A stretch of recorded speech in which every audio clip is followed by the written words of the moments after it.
Hey everybody, it's time for another Redneck review. This is Robert Lawrence, the Red Prince, here to give you a Redneck review on Thor, number 19 in the Marvel Now. Like you've also, this is one, like I've always told you, this is one of those comics that really does it for me in the Marvel Now. Not a lot of them do. A lot of them have been really bad writing and just taken in directions I didn't want them to go. But we're going to give this one a fair shake, and I really enjoyed it. It was a great little story. All right, well, it starts off in the depths of space. It's a 399 book 2, by the way, so got to mark off a point for that already. All right, once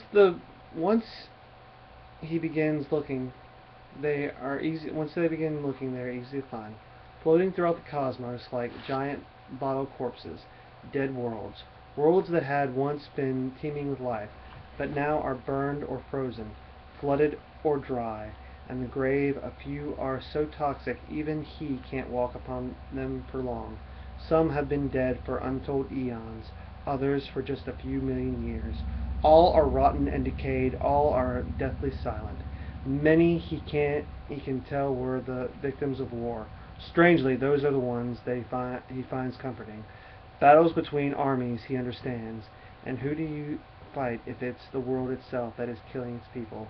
If it's the people who are killing the world, the earth is dying, and the god of thunder has no idea who to smite in order to save it.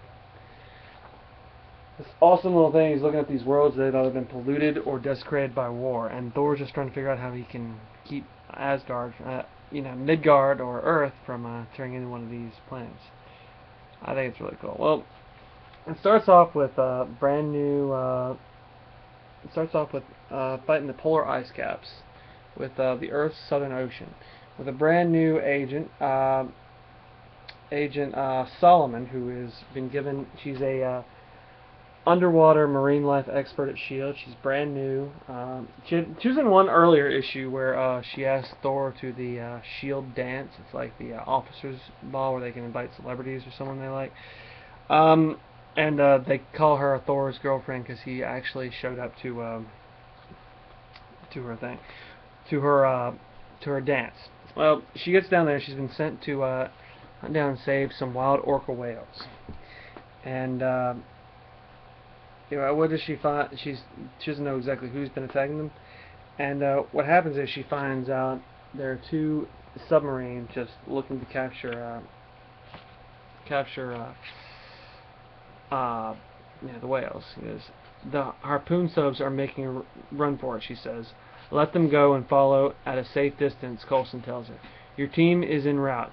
Yoshida Industries haven't heard much from these guys in a while. They're an old-school Japanese conglomerate with long-time ties to the Yakuza. The company is currently run by the Shinjin Harada, the new Silver Samurai, son of the old one. The kid's a super genius, no telling what those subs are capable of, other than illegally killing lots of whales, of course. Wait a second, they're not running. Arm all torpedoes, Agent Solomon tells the ship. Relax, he goes, Solomon, what the heck are you doing? Relax, Coulson, I got this. I'm an excellent driver. So she's going to war in this flying submarine car against two submarines. And as you can imagine, if you've ever seen Agents of S.H.I.E.L.D., the car always gets it. So she gets blasted with these vibranium harpoons that are meant to kill the whales, and immediately she's strapped into a survival suit. You can see it right here. And it just comes over her body like, liquid metal or one of Iron Man's old suits. What was that, Roz? Are you alright? The car has been compromised. Tell my mom I love her, she says. She thinks she's going to die, and she's fighting all these people that they're coming out with more subs and stuff like that. She grabs onto one of the whale's tails. She goes, your backup is still 3 minutes away. Not to get personal, but now might be a good time for to call in your boyfriend. And she's like, he goes, yeah, sure. He gave you some sort of signal watch, right? My boyfriend? No. He goes, Dan, I told you and everyone else I've never even been on a date. He's not my. All of a sudden, We see this hammer where my hand is, right there, coming down through the water, and through it strikes the submarine and goes right through the both of them. It all of a sudden you see her looking back and Coulson going, "Not your boyfriend, huh? Whatever you do, don't tell him that. I don't have a signal watch. How the hell did he even know how? Oh God, can he see me from space?" For a second there, I may have prayed to him. I just teensy little bit, Coulson tells him. "I'm only seeing the hammer. Where's the rest of him?" And we just see Thor coming down here and swimming to the bottom like nothing. And all of a sudden, people start ditching the submarine. And Thor's ready to go. He's already got his hammer. He's in the water, smacking people around, taking control. And so's the agent. I mean, they're just all on board. Alright. Well, they're in the middle of the battle. She gets called away. She goes, "Your team's topside. Let them take over. I want you airborne ASAP." He goes, "Coulson, this is my operation. Am I being called for a reprimand? Can't it wait at least until..." He goes, "You environmentalist," Coulson tells her. So touchy. Relax, Agent Solomon. You're not in trouble, though you do owe me a car," he tells her. He goes, "I've got a bigger fish for you to fry." Haha, fish humor. Anyway, Alaska, she takes them over to the Lasher Glacier National Park, where the Roxxon Oil Corporation, one of the big evil corporations of the Marvel Universe, is trying to move on to take control. And it's got this new douchey-looking CEO who comes up with a way to import ice, more water. He's trying to free Earth's dependency on seawater and all this stuff through the Roxxon Corporation. And you can tell in these things he's like he's a bigwig, super terrible business tycoon. And he tells them, "We all know that Mother Earth is ailing. Just look around you. The ground we stand on right now was covered with 300 feet of ice about 20 years ago.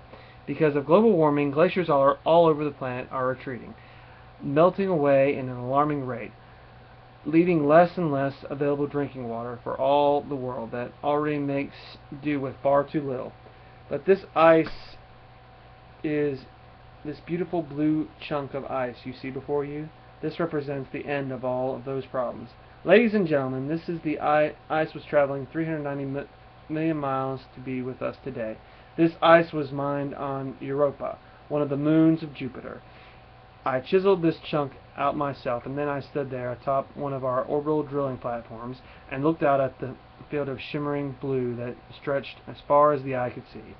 I'm not ashamed to say I wept. I wept and rejoiced for the future of man. I can assure you it's completely safe to drink, and in fact tastes quite remarkable. So please, ladies and gentlemen, join me in your will." And everyone's like, "Oh, awesome, now the world can finally drink. Everyone can have water. No one has to thirst in the desert anymore." And I love this, because corporations and stuff like that, they will promise you the world for a price.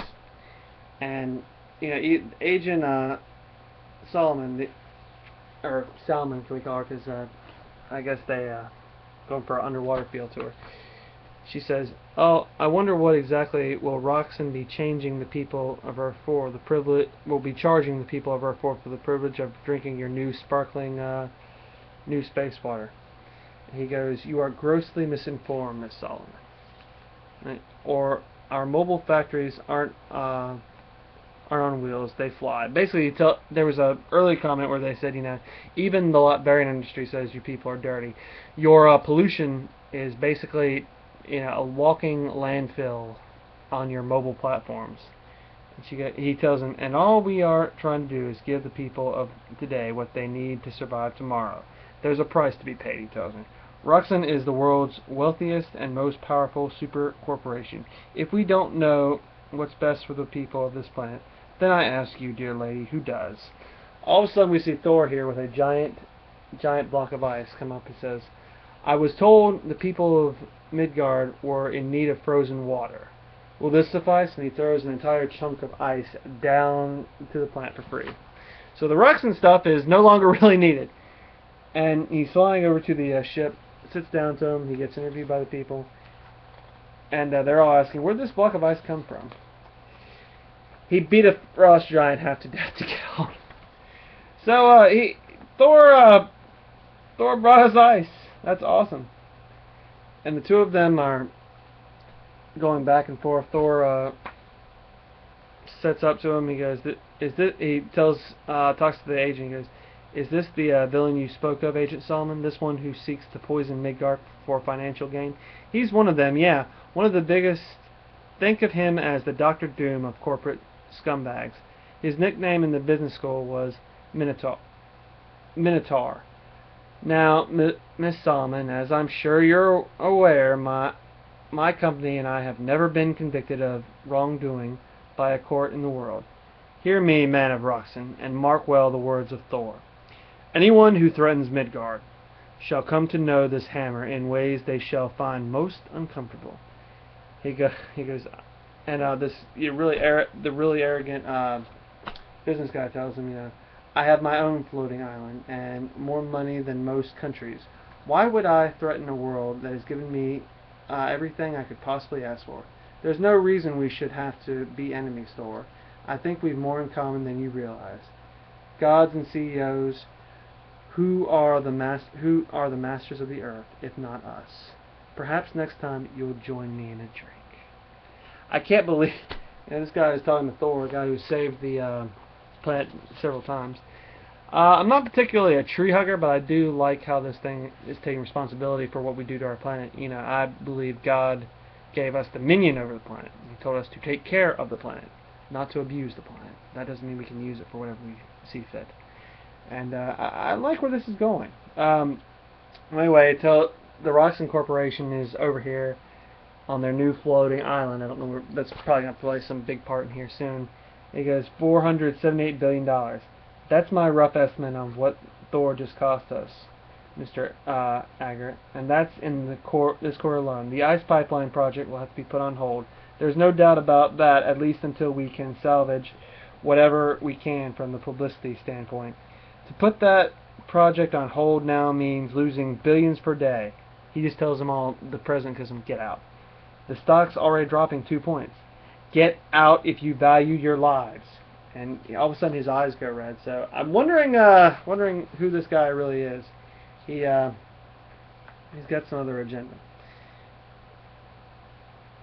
And basically Thor, since he's not with Jane Foster anymore, he's talking to Miss Solomon, and she's enjoying. She goes, I like your style. Basically, he goes, come with me to Asgardia. Let us discuss them over warm, molten and cold mead. Sorry, I can't. I've got forms to fill out, and that. He goes, that's a lie. He goes, dang it, Coulson. He starts yelling out. I guess this counts as a first date. Well, he tells him, how about tomorrow over coffee? Splendid. On tomorrow it is. We shall drink coffee and decide how to save the world. So Thor's idea of a good time for a woman is defacing a major evil corporation and killing whale killers. Awesome, Thor. Awesome. And in this, he jets off like something out of a Superman comic, and one of the ladies on the boat comes up to him and says, wow, any idea if he has a girlfriend? I'm asking for a friend, the lady says. And she goes, yeah, he does. A great big blue one. And that's the end of that part of the story. We see, it jumps to the future after that for sort of the epilogue, and we see Earth completely dusted. I mean, there's nothing left on the surface. And we see Thor, who obviously will survive, as now the all-father of the universe, and with his 3 daughters of his 3 granddaughters who are going to inherit his kingdom and take over this planet one day. It's basically been running the ground, but that can't be helped, I guess. And they're all asking him, why are we taking care of this place? It's dead, it's gone. He goes, because some things are still worth fighting for, he tells them. Your garden looks like crap, Granddad. He goes, maybe you're right. Maybe I'm the only fool left in the cosmos who still gives a damn about this blackened old rock. And all of a sudden we hear a big crash in the heavens, and all of a sudden he goes, "Grandfather, it's a terrible sound. What's happening? By all the gods, is that who I think it is? So I'm not the only fool after all. I hunger." It's Galactus. So now the All-Father Thor is going to face the Devourer of Worlds, Galactus. Alright guys, well that's your Redneck review for Thor, God of Thunder, number 19, the last days on Midgard. I rather enjoyed this one. I love that they're giving a new interest to Thor in this God of Thunder series. All in all, I'm going to give the story a 5. It's a well self-contained story. It was written intelligently. It talked about a particular issue that I guess is very important to the writer. I'm not, like I said, I'm not a big tree hugger. I like playing things. I like keeping things clean. But all in all, I can't really connect with that. I think our founder of Redneck Reviews, Lane White, would agree with this comic very strenuously. I'm going to highly recommend it. For the story, I'm going to give it a 5, and for the actual art, just because it had a couple ads and it's a $3.99 book, I'm going to give it a 4.75. So there you go, guys. That's your review. Like I said, I highly recommend it. If you're one of the people listening to me in your local enrollment, go to your local comic shop. Would be B&D Comics, where I get my stuff, and you know, pick it up. Pick out some comics. Leave us some comments in the stuff below. Let us know how we're doing, and if you like it, please keep it clean and constructive. Thank you so much, guys. God bless you all, and bye.